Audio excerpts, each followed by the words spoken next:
So I'm going to be talking about Dr. Alvin DeWitt Wadsworth Sanitarium. It ran from 1904 to 1941 in South Norwalk. Today, you can see above the tree line stands a stone building with a very red tiled roof. And people will come up to me and say, well, what is that building? Do you know what the building is? And I'll tell them, oh, that's Dr. Wadsworth Sanitarium, only because everybody else has told that to me too. They will all point at it, they will tell you that's his sanitarium. And you can see this all year long. The first time I went down there was in the 1990s, and I was there to teach class science for girls. And all the girls stood around, and it was the first time I saw that building. And I said, what is that building? And they go, oh, everybody said that's Dr. Wadsworth Sanitarium. So just to orient you, I'm taking this picture from the east side of the Norwalk River. The sanitarium sits in what is now Monterey Village, which is a public housing project that's located here in between South Main Street and Woodward Avenue. I just want to tell you before we discuss the Wadsworth Sanitarium that Norwalk actually had two private sanitariums that treated mental disorders and drug and alcohol addiction. One of them was the Kensit Sanitarium, and this is located in Cranberry Park, and we stumbled upon the sanitarium and its history when we were researching, Celia Maddox and I were researching the Gallagher estate in Cranberry Park. So the road leading up to here is called the Kensit and has a very interesting history. But tonight we're going to talk about Dr. Alvin DeWitt Wadsworth. While I know so much about the Kensit Sanitarium, I actually knew very little about the Wadsworth Sanitarium other than the building that sticks up over that tree line is the Wadsworth Sanitarium. And in 2014, an article by Leslie Lake in the Norwalk Hour, and it was called If the Walls Could Talk. And in it, they spoke with both our historian, Ralph Bloom, and our historical librarian, Paul Kerouac. And essentially, they said there was very, very little information about this sanitarium or about Dr. Wadsworth. So it was my mission a week before, last week in February, to try to find out as much as I could about the sanitarium and Dr. Wadsworth. I knew that the 1978 Historic Resource Inventory, which was an extensive study done by Ralph Bloom, he listed all of our older buildings, our meaningful buildings, and he listed the Wadsworth Sanitarium, that same brick stone building with the red tiled roof. And he listed it at 1904. It actually was built in 1910, even though it was built for Alvin DeWitt. Alvin DeWitt arrived in Norwalk in 1904. So this is not the first building of his sanitarium. And this lack of information about when the buildings were built comes from the fact that in the tax assessor's office, they have these field cards or house cards on every building. They have them present, I think, 1970s, 1950s, and they have them in 1920s, but they were incomplete, and they arbitrarily, in the later ones, dated all of the buildings to 1920. So it's very hard to get a date on some of the older buildings. You have to do a lot more research. So this was a 4-story or 5-story building with this little structure on top that's almost like a private home. Now, I had a lot of questions, and I wanted to do this as fast as possible. It was the last week in February, and the following week I was off to go to babysit for my grandson in Atlanta. So I had to figure out how was I going to approach this. I went to town hall Town Hall has a number of different kind of records. They've got the tax assessors records. They have land records. They've got maps. They've got deeds. They've got, you know, all the city directories that would list when this was actually functioning. And you can see that it was listed here. I also ran to the site. I went down to Monterey Village to see what's there. And after looking at some of the maps I got from City Hall, I called the Historic Commissioner, Dana Laird, and said, you know what, you need to come down here so that you can look at this as well, because there's more to this story than just that one building. So Dana and I went down. In the meantime, before we arranged to go down, I was able to get to the library. And as it said in the 2014 article, there was very, very little information. However, I happen to have the librarian, who happens to be a friend from archaeology. She said to me, you know what? You're not going to believe this, but NewsBank just digitized all the articles from the hour from 1874 to 1929, which was a perfect time to see if I could read about Dr. Wadsworth and his sanitarium. And in those days, in the late 1800s, early 1900s, it was a gigantic paper with international, national news, and also the local news. The local news reads like the Diary of Norwalk. And in it, in a chronological order, tons of hits on Dr. Wadsworth and his sanitarium, documenting step by step the building of his sanitarium, which now consists of 3 buildings, not one building. One building consisting of 4 different additions. So some of the questions I had when I went down with Dana and starting this research was, who was Dr. Wadsworth? What was his genealogy? I mean, Wadsworth's the big name in Connecticut, and we know that there's plenty of prominent and famous Wadsworths here. Nobody knew where he went to school, where he was trained, what hospitals that he trained in, and what brought him to Connecticut, what type of treatments did he offer, how large was this institution, and what remains of that sanitarium? Is it really just one building? And it's always interesting to see how he interacted with the Norwalk community.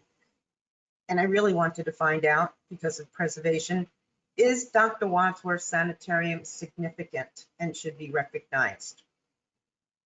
Dana and I went down and we said, there's really a story here. And luckily I went over to talk to a gentleman who works there, who actually I knew. And I said, what's our chances of going in and taking a tour of the sanitarium? And she said, no problem. And in a few days, I went back, and it was one of the best days of, I think, our lives and Dana's lives, as we walked through all of the sanitarium buildings, the basement, and that rooftop apartment. So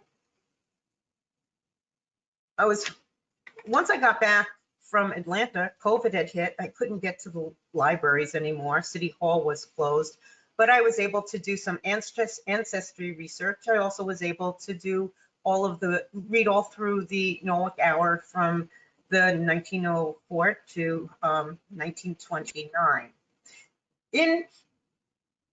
During the research, there was tons of people, tons of Wadsworths, but Alvin Wadsworth actually descended from Williams Wadsworth, who arrived here from the Bay Colony in Massachusetts in 1632. William's first wife was Sarah Talcott, and his first son was Captain Joseph Wadsworth, famous for the legend of the Charter Oaks. And if you don't know this story, it's a very interesting story that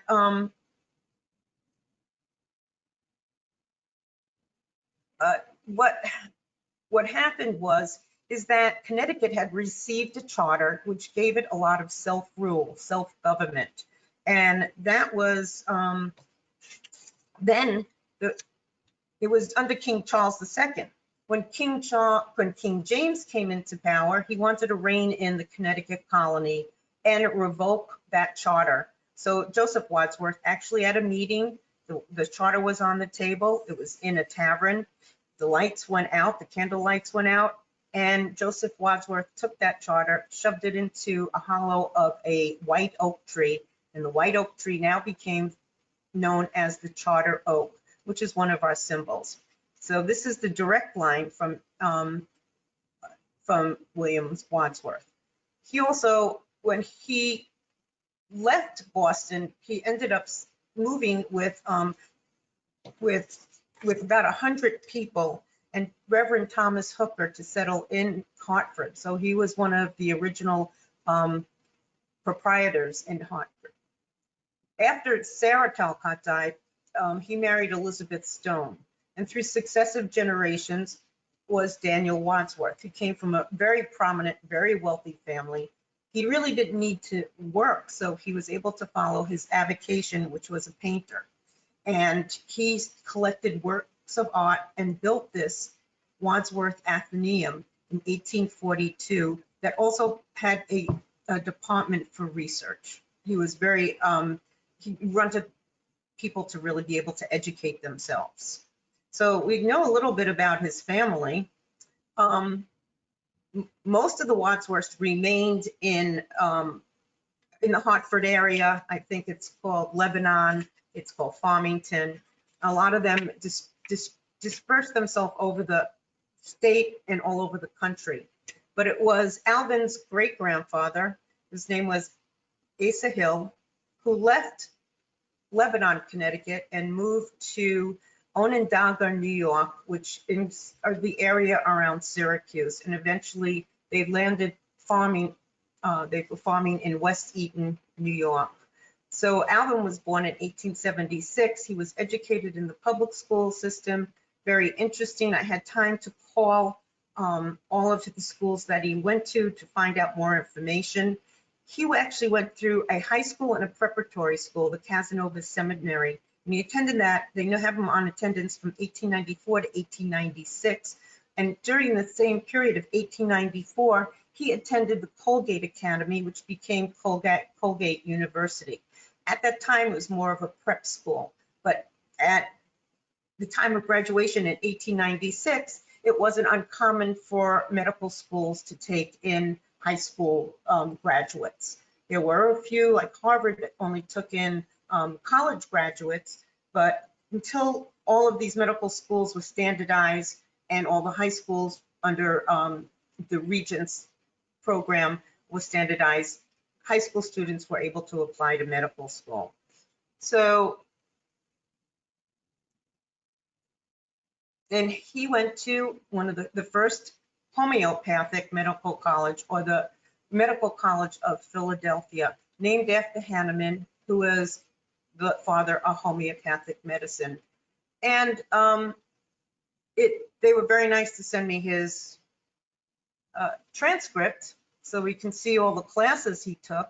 And as you see here, his college degrees or certificate was Casanova Seminary. So I believe that he was written down in his bio at the medical school as being a special student in Colgate. Colgate didn't really know what that is, but we're assuming that he needed to take extra classes in order to apply to medical school. So what is the homeopathic medicine about, and how does it differ from regular medicine? By 1920, the schools were all the same. So the homeopathics kind of rolled in and followed the program of medical school. But the homeopathic embraces more of a holistic, natural approach to the treatment of the sick. And there's a theory about the body can cure itself. And the body can cure itself by using small substances that actually trigger diseases to alleviate some diseases. And also, not only that, but a more holistic approach characterized by the treatment of the whole patient, both its mental and social factors, rather than just the symptoms of the disease. Scientifically, the disease itself, what is it, what causes it, which is what general medical schools would do. So he graduated in 1900, and he stayed from 1900 to 1901 in Germantown Hospital in Pennsylvania. And then he started coming to Connecticut. From 1901 to 1902, he was in the Stanford Hall Sanitarium, established in 1891. Dr. Gibbons was the doctor in charge, and it was on Long Ridge Road in Stamford, Connecticut. The reason why there was a flurry of these private mental institutions, because at the time the public or state-funded hospitals were very poorly run. They were overcrowded, poor food. Really, patients were locked in their room or forced to sit in chairs all day. All seen one. So here he was. It's a lovely location. It's located near the seashore. You can see the water, made it very desirable, beautiful, and an interesting place of residence. So that the serene environment was very good in order to cure some of these mental disorders. After that, he went up to Hartford. And so some of these things, the mental disorders and alcohol and opiate inebriates. So Dr. Wadsworth was really aiming for treating mild cases of mental disorders. And at that time, some of it was neurological as well. And also the addictive alcohol and opium and other drugs. So he was up there with Dr. Carruthers between 1902 to 1903 and worked also from 1902 to 1904, believe it or not, at the Riverview Sanitarium, which was in New York State. And right now it's called Fishkill on the Hudson, but that's the Beacon area. Again, for the care and treatment of mild mental and nervous diseases, opium, alcohol, addictions. Always put Splendid Mountain, Hudson River scenery, 1.5 miles from New York, which was a big plus because most of these hospitals and Dr. Wadsworth as well was along the railroad from New York up to Norwalk. So Norwalk was a great location. So Dr. Wadsworth was working there, and one of the first notable people he may have met at that time was Francis Hutchens Burnett, who was a famous British author who wrote the books called like Little Lord Fauntleroy, The Little Prince, The Secret Garden. She spent some time in England, some time in New York, and she was treated for what was called neuritis. It was an inflammation of the peripheral nerves, not the central nervous system, brain, spinal cord. But these people would get be very weak. They couldn't walk. So she went to convalesce there. So Wadsworth was there from 1902 to 1904. Francis was under the care of Dr. Whitwell, but he died in 1903. What an easy shoe-in for Dr. Wadsworth. He actually took over the Riverview in Beacon, New York. And in 1904, he moved him down to Norwalk, Connecticut. Why? For the scenery of being up on top of that hill, overlooking Long Island Sound and the Norwalk Islands in one direction, and looking at the city from another direction. So in 1904, Dr. Wadsworth, in the newspaper articles, very specific, the patients arrived by train. There was 9 patients, and there was 7 between staff and his family, which was his wife, Marion, and his son, Alvin Jr. So he first moved not into the building we all point to and say that's the sanitarium. He moved into what was known as the Nathan C. Ely Stone Mansion on Moss Hill. So the sanitarium had a couple of names. It was either Dr. Wadsworth Sanitarium or was the Moss Hill Villa. That villa actually was built in 1879. And in the first article written about what he plans to do, he was going to do a number of renovations to this building, but he's planning on building more buildings. Again, if you looked at what we know he treated, it was various nervous and mental disorders, neurasthenia, which is actually also the peripheral nerves. Melancholy was, what was it? I'm having a senior moment here. Hysteria, chorea, shaking, epilepsy, paralysis, and again, alcohol and drug addiction. So this was for depressing. The melancholy was for depressed patients. And again, delightfully located on the second private grounds overlooking Long Island Sound and 1 hour from New York. He modernized it, put in new electrical, put in steam. heat. He put in all kinds of baths for his patients. And some of the things he was going to do in 1905, he added a sunroom, very descriptive, on the east side of the building. In 1908, he built a stone and cement garage under the piazza of the stone mansion. And later on in 1909, he built a 2-story stone dormitory on the east side of the stone mansion, 50 by 50. When I went down there and figured there's something that everybody ought to see, is if you look at the shape of this building, even though it looks like a mansard and it's kind of very strange, you have, again, this indentation here, you have this recess and indentation here. Looks totally different. The side of the building now has the main entrance, but as you walk around the back, what did we find? We found the piazza with the 2-car garage. So I strongly believe that this building here is, the bones of it is actually the villa built in 1879 by Nathan Ely. So one of the other interesting features of this building is you have the granite stone interfacing with brick. So there was some major renovations. Unfortunately, our city hall is still kind of closed. I don't know how long they keep their building permits, but it'd be interesting to see when this building was changed. Right now, it's the whole structure is apartments. Here is the 50 by 50 that he added on the back in 1909.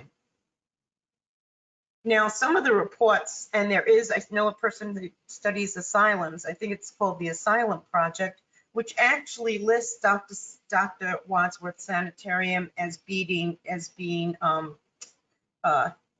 it was demolished and a housing project built over it. And that is not true as well. So what kind of treatments did he provide? He was actually at the time guided by the moral treatments. Nellie Bly, who was a journalist, wrote an article about committing herself to an institution. And it's kind of like it was so horrible.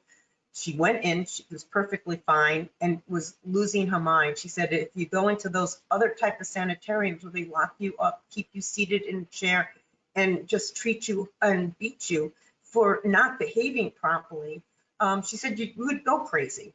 So the moral treatment was that you try to treat them as individuals, as human beings, not to label them as they used to be labeled as inmates. Like this was a criminal problem. It was a medical problem, some of these mental disorders. So the moral treatment, we know, is to treat them like individuals and to put them into a setting that's calm and peaceful and an untroubled environment. So you remove the patient from the environment that was causing the problem.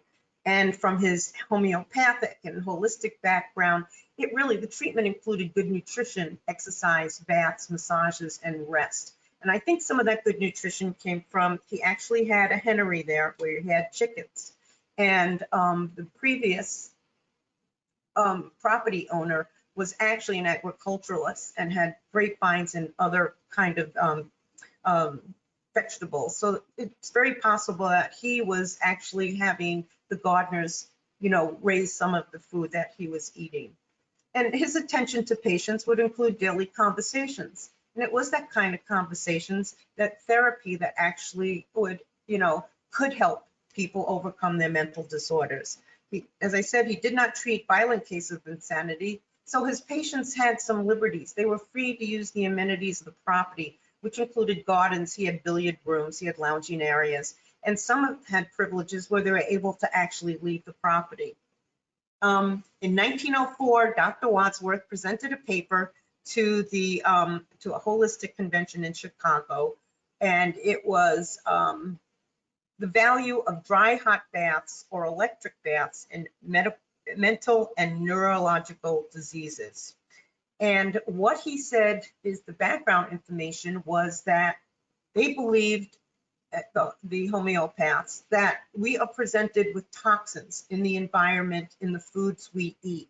We take that in, it becomes toxic, and it can make us sick. To eliminate some of the toxicity, we have a number of organ systems that will release it. We exhale, we can breathe it out. We can urinate. We have a GI tract that toxins can be eliminated from. but the largest organ to eliminate toxins is the skin. The skin is the largest organ. And so his hot baths or electric baths, he thought was the most valuable therapeutic measures. So Turkish Turkish baths, dry hot baths, electrical light baths, he used all of them. And if you look at the hot baths, the patients were wrapped in a series of layers of toweling, and they were put into the baths. And actually, it must be like being in a toaster, because it says that the hot air was at least 150 degrees centigrade for 15 to 30 minutes. The electric light baths, the incandescent lights that shone down on them, the temperature was running at 110 to 120 degrees centigrade. After those baths, the patients were massaged and then they were sent to rest. The needle shower,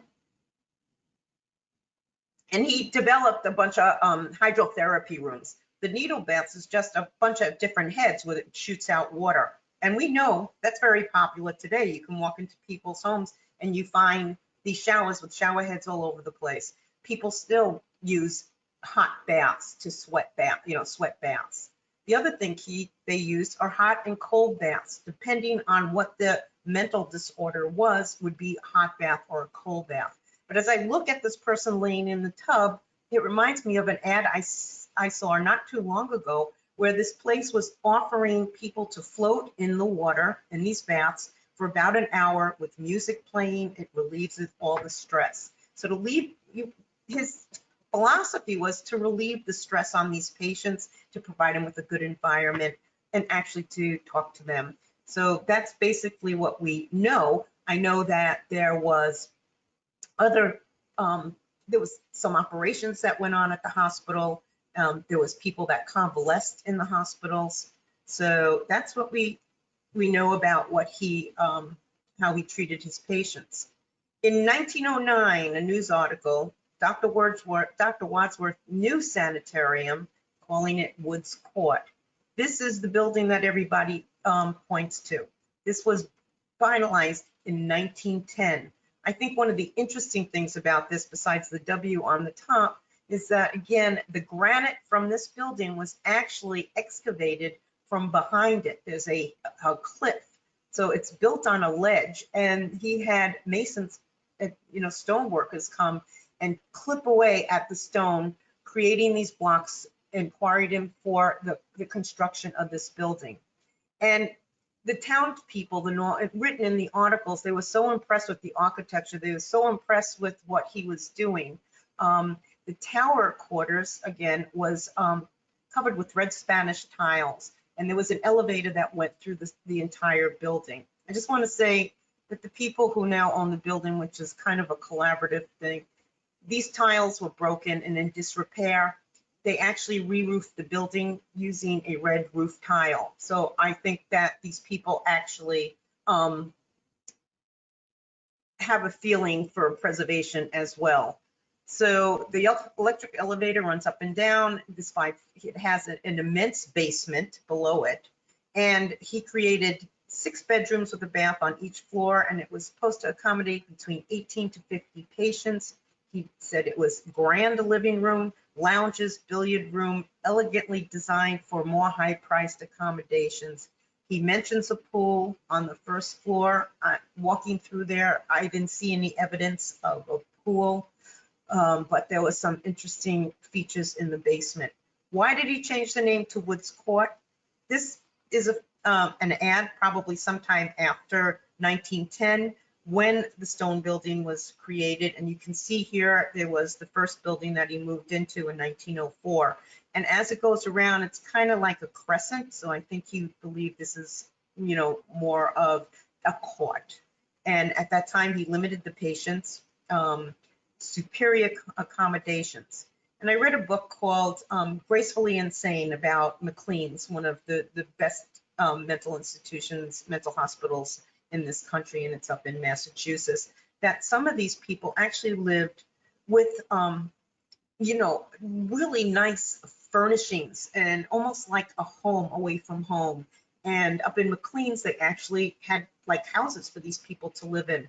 And if you are wealthy and if you had some kind of education and you were intelligent, there is no way that you would have been able to overcome your disorder in a state-ran hospital, overcrowded and poorly appointed. In 1912, here's the building. This is from the back. So if you don't go from the back, you miss a whole bunch of buildings and structures in the back. So we walked around the back and you can see that the 1910 building does have a piazza. There's a great room down here with large windows. All of the windows are filled in with cinder block with a door to the outside. And there must have been a piazza here which overlooked Long Island Sound.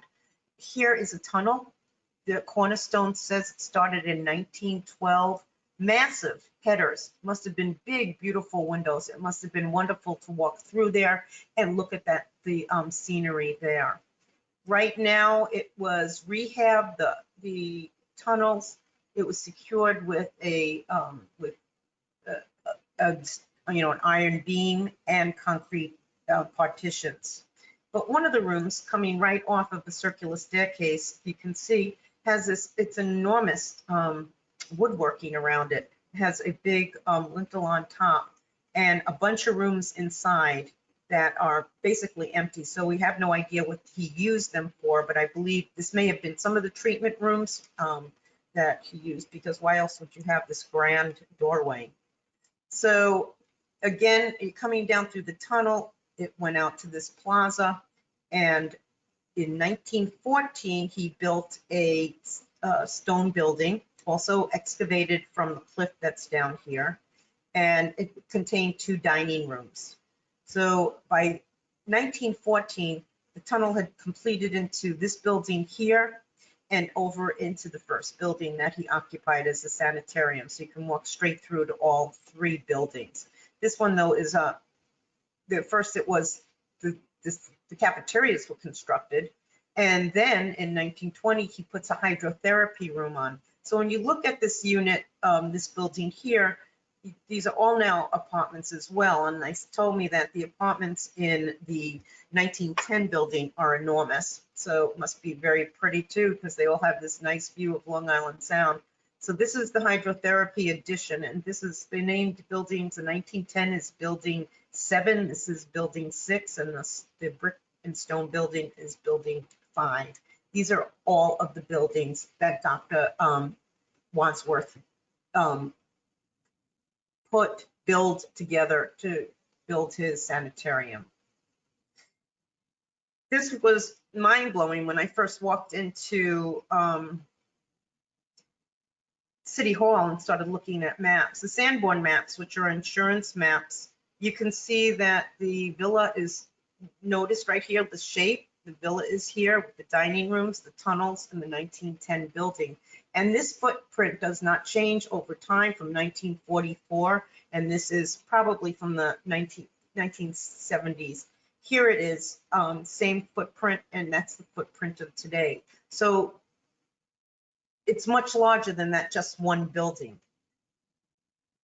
If we went down, I went down to take, a panoramic to try to compare it to the old one. You can see that the footprint is just the same. This is probably before the building number 6 was built, with the hydrotherapy rooms and the 2 cafeterias. And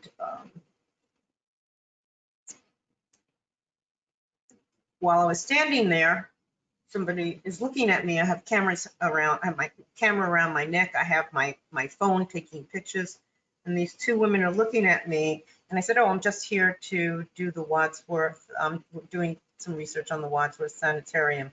And again, the people who live there are pointing to the sanitarium. So it's just interesting to get the word out and make sure that if there's preservation, that it occurs in all 3 of these units. This is what the view looked like probably around 1910, and it still looks very much the same. So it is really a lovely spot. The newspaper said that Dr. Wadsworth picked the most beautiful spot in Norwalk to locate his sanitarium. There is a bunch of stories about some of the people that, did stay at Wadsworth Sanitarium. Of course, the ones with more notoriety was Aileen King. She was one of Ziegfield's major stars, and she was confined to the sanitarium for about 2 years. When Miss King started and signed a contractual agreement, she had to retain her boyish figure. And when she gained weight, he forced her to retire from being overweight, and she ended up trying to lose that weight, taking diet pills, and went on a strict diet, barely eating anything, and resulted in a nervous condition from the diet pills. And she collapsed in New York City, where her aunt lived, and she was sent up to Wadsworths Sanitarium, where she seemed to be recovering. So much so that she returned to New York City to live with her aunt. The aunt was impressed with her, recovery. She started taking, dancing and started singing, but she attempted suicide at 30 years old by jumping from her aunt's 5th floor apartment window, and was taken to Bellevue Hospital. And she looked like she was going to recover, and then passed away from it. So that's one of the people that was there. The other one is from New Canaan, Connecticut, and I would say it's Giles Gamble McClellan, and she was heiress. This appeared in the Hawaiian Star, Honolulu, Hawaii, okay? And the one of the physicians testified that she was a dipsomaniac and alcoholic. But after the father had died, under strange circumstances, his daughter was to inherit $1.6 million. And they had described her as suffering maniacal spells by a physician, addicted to intoxicants, and often attacked her father. She was confined to the asylum in South Norwalk, and I didn't find any articles to tell us what happened afterwards. But there's a whole bunch of other articles. The other interesting one that showed that some of them were allowed to go out was this Harry Castle Orendorf. He was heir to million. His father, T.C. Orendorf, was a prosperous cartridge belt manufacturer in Massachusetts. Cartridge belts are exactly that. He made belts for the U.S. Military, which held the bullets for the guns. And his mother was a socialite in New York, Boston, and Worcester, Massachusetts. But Mrs. Orendorf sent Harry to the sanitarium because she said he was a nervous wreck. So Harry was a patient of Dr. Wadsworth, but he was allowed to go out, staying close to the sanitarium. And while under the care of Dr. Wadsworth, he met a woman from Norwalk, Mary Fleming Nash, and was married in secret in New York City. And Harry spent time with his bride driving around Norwalk while he was with Dr. Wadsworth, and he spent time in her home, and then eventually rented an elaborate suite of rooms at the Clifford House near the sanitarium. So he had, he was able to go out. Some of the other stories, and every time I look, I find one more, but this is a reverend who was a prominent Brooklyn clergyman. He was convalescing at Morse Hill. Samuel Lockwood had an operation. We don't know what kind. We know that at one point, some people did escape, but they were brought back to the sanitarium. Some people that were convalescing from different illnesses and overdosed on the drugs that they were taking for the illness were convalescing at the sanitarium. So that we know, besides maybe some of the psychological things, there may have been other kind of operations. Dr. Wadsworth had assistants working with him at the time. Let's talk about Marion. Now, Marion Wadsworth, they got married in 1902 when he was doing his residency, and the couple had 2 daughters, Marion and Harriet, and 3 sons, Alvin Jr., Stanford, and Jonathan. And we were very lucky, and I think the granddaughter, the daughter of Alvin Jr. and the great-granddaughter, I met on I learned about him from a blog. I guess Alvin Jr. wanted to learn about his background. There was other people who said they were related to Dr. Wadsworth. So I hope that maybe in the future we can get some more pictures of the sanitarium and find out a little bit more about, what it was like down there. The granddaughter of Alvin Wadsworth said she remembers going to the cafeteria, and she lived for a while upstairs on the top of the 1910 building in that private apartment. But they characterized Mrs. Wadsworth as being friendly and cheerful. She was tons of articles about her as president of the Ladies Aid Society, doing fundraisers. She was from the South Norwalk Methodist Church. She also organized dinners for the Republican Women's Association Board.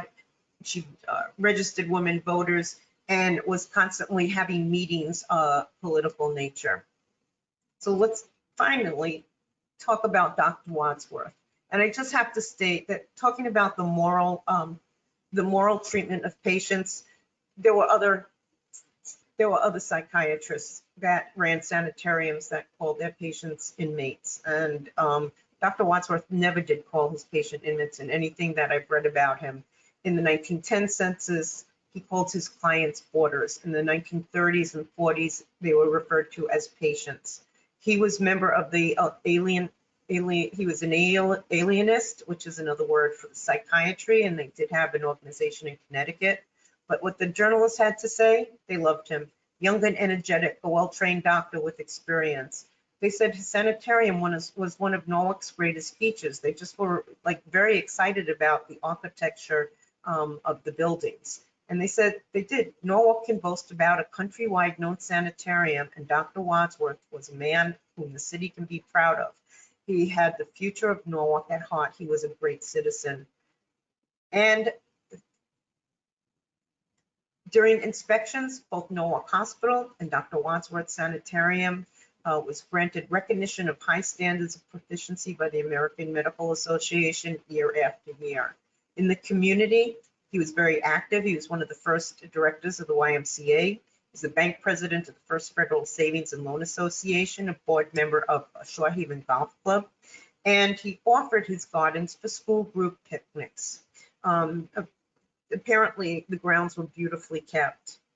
In the 1920s, Dr. Wadsworth accumulated property in the Cranberry and West Rocks area, and about 44 of those acres went to the building of the Merritt Parkway through Norwalk. He also leased, and I think later sold, some of his West Rocks property for the Norwalk Airport, where All Saints School is now located. He died February 2nd, 1941 at Woods Court, and he died from a cerebral hemorrhage, chronic interstitial nephritis, kidney disease, and arterial hypertension. So after he died, what happened? Well, just to finish up, there was a very nice doctor, Dr. Eric Byrne. He actually was a Canadian-born psychiatrist. Once he became an American citizen, he changed his name to Dr. Eric Byrne. He was trained at Yale University. And just like Dr. Wadsworth, who worked at a number of different sanitariums, Dr. Bernstein actually worked at Mount Sinai in New York. He also worked at the Westport Sanitarium, and he worked at the Wadsworths Sanitarium. And after his death, after the death of Dr. Wadsworth, Dr. Byrne established his practice at Woods Court until 1943, when due to the war, and here's a war document that came with the president, they said they really needed or were requesting Army psychiatrists. So in 1943, he entered the Army Medical Corps as per requested by President Franklin Delano Roosevelt. And he also was the father of transactional analysis, which was the new and effective method of group therapy. So he wrote a bunch of different books that people, I think you may have heard of, Games People Play, Transactional Analysis. He also developed the ego states. That's the parent, adult, and child. So it had a long and interesting history. Is this significant? Well, first of all, it's significant that the sanitarium is not composed of one building, but three, and one being composed of 4 additions. The first building, the Moss Villa, dates to 1879, and many of the early 20th century sanitariums right now are either abandoned and in disrepair. These 3 buildings are significant, both in age and integrity. So it's great that they were reused as apartments, at least since the mid-1900s, which is retaining part of Norwalk's history of the private sanitarium. So right now it is the centerpiece of Monterey Village and provides affordable housing to the community. It is owned by PNC and managed by Vesta A. The Wadsworth Sanitarium is also associated with events that made significant contributions to the broad patterns of care and treatment of the mentally ill. So I think these buildings are very special. I'm happy that I know a little bit more about Dr. Wadsworth, and I look forward to learning more about it. I just want to tell you that this was not the end, it's just the beginning. There's still some more research to be done. And I just have one picture that I absolutely love, and this comes from the great-granddaughter. But this is Alvin Jr., this is Dr. Wadsworth's son, but look how cute. There is his daughter, Linda, dressed up as a nurse. And this is Alvin, I think Alvin Jr. the third, and he's checking his father's heartbeat. So I think it was very interesting. I hope you enjoyed it, and that is it.